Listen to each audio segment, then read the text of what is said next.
To the Constitution on Sacred Liturgy. Oh man, okay. Well, chapter 8 in most Vatican II documents, Bill, is a whole chapter on Mary. And any idea why they included Mary in this document? The Constitution, one of the 4 major documents in Vatican II, there's a chapter on Mary. Any idea why? She carries the Savior in her womb. Okay. She's the Mother of God. Okay. And God gave her that grace and blessedness for us to follow. Okay. Okay. Vatican II was in part to help the Christian community as a whole grow. I mean, so the Catholic Church could relate to other Christians. Yeah. And Mary is an important part of helping other Christians understand the Catholic Church. Is that a part of it? Okay. Okay. We all remember this, right? Help me out here. Mary is the mother Oh, God. of God. Jesus. Mary's the mother of Jesus. Anyone take logic in school? Yeah. It's so cool. I remember going there in college. I'd take logic. I had no idea what it was until I got into it. It's absolutely phenomenal. Logic. If you have certain truths, known truths, there are certain theorems, you can apply these truths and you know that the result is also a truth. It's really incredible. Mary is the mother of Jesus. Is that a truth? Yes. Okay.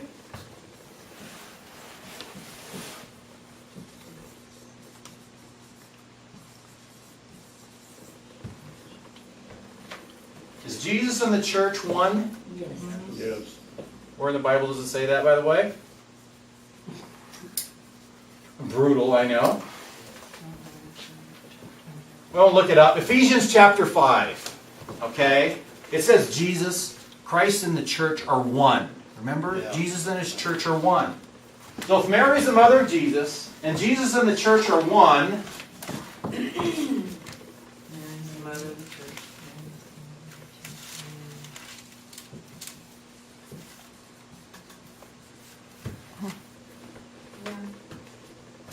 logically deduced, Mary is the mother of the church. Okay? That's why they put this document in here. And what this document does, it tells us about a lot of the beliefs about Mary. In order to reinforce, it talks about the virginity, the Immaculate Conception, all the truths about Mary. All right? To put her in proper context of where she fits into the whole picture. But also, it also makes a point here that we do have to acknowledge. Paragraph 62, the last paragraph. Paragraph 62, the last paragraph. It gives us about all the truths about Mary. Mary played an important role, in salvation history, right? But we have to remember this component, and Vatican II rightfully brings this up. Paragraph 62, the last paragraph. The Church does not hesitate to profess this subordinate role of Mary, which it constantly experiences and recommends to the heartfelt attention of the faithful, so that encouraged by this maternal help, they may the more closely adhere to the mediator and the Redeemer. Okay, so it lists all the truths about Mary, the doctrines, the infallible teachings about Mary, It teaches all about that. But did you catch what it says here? All the teachings about Mary. Where does it place in relationship to salvation history? It's a lesser role, but it's a lesser role than Christ. Yeah, salvation, that is the ultimate. The ultimate. The hierarchy, it's called the hierarchy of truths. This is the ultimate, when it comes to our faith. Okay? And Mary, it says, is subordinate to salvation. Did Mary save us? No. But she brought us the Savior. So she's pretty important, okay? She provided the means. You provided the means. But just to say that, because, sometimes, I hear this a lot of times from my non-Catholic friends. Man, you ever hear this one? Catholics worship Mary. Oh, yeah. Oh, yeah. It's out there. You know, and they get this perception. How they get it, who knows? But I know, you know, there's some people that are pretty devoted to Mary, which is wonderful.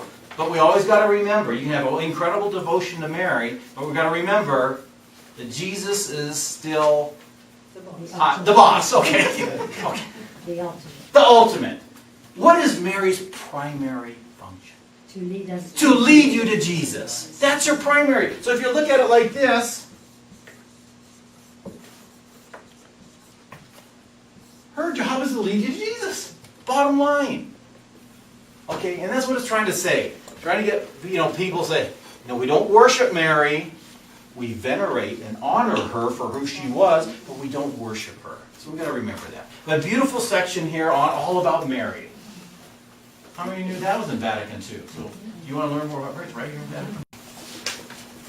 And with that, I have found through the years that those who denigrate Jesus' mother have a horrible relationship with their own mother. I have found that more often than not, there is angst between person and their mom. And therefore, they can feel righteous about taking it out of Jesus' mother yeah. as well. But you know, if you understood Yeah? the big picture, Why would you know that? why wouldn't you honor her for who she is or was? You know, a lot of our non-Catholic friends, I think the only time they ever hear about Mary is maybe when they celebrate Christmas. That's You know, Mary was the mother of Jesus, and that's all they ever hear about it. But, we have a few seconds left, I'm not going to go to another document. You know, why does the Catholic Church place a major emphasis on Mary? You know, let's be realistic. The Catholic Church does, right? There's statues, there's pictures, there's devotions, there's a lot of things that concern Mary. Okay? So the Catholic Church puts a major emphasis, but the question is, why? Okay, yeah. She's due the honor. I think Okay, it's due yeah. her. Yeah, you know, what she did. well, she's close to her son Jesus, and so we pray to her, and she can intercede for us. Yeah. Well, and And I mean, what it even says that she, you know, click back on your favorite passage. The most important verse in the entire Bible, according to me, is Genesis 3:15, remember? Yes, it makes mention of Adam and Eve sinned, the gates of heaven were closed, God's going to give man and woman a second chance, and what was the promise he made in Genesis 3:15? I will put I will put enmity between you, Satan, and the woman. Do you realize Mary was spoken of in the very beginning of time? And look at the four players. Genesis 3:15. Who are the four players? I'll put enmity between you, Satan, and who? Mary, The woman. Mary, Between the spawn, Satan's offspring, and Christ. the demons, and Christ. Jesus. is her Son. her son. Yeah. Do you realize in the greatest promise ever made, Genesis 3:15, the four key players in God's salvation plan? God didn't list Moses, Abraham, Isaac, King David, these big boys, and there's some girls in the Old Testament. He never listed any of them. Look at the four he chose. Satan, his demons. She has a male son who is, Jesus. and the woman. The The woman. Okay?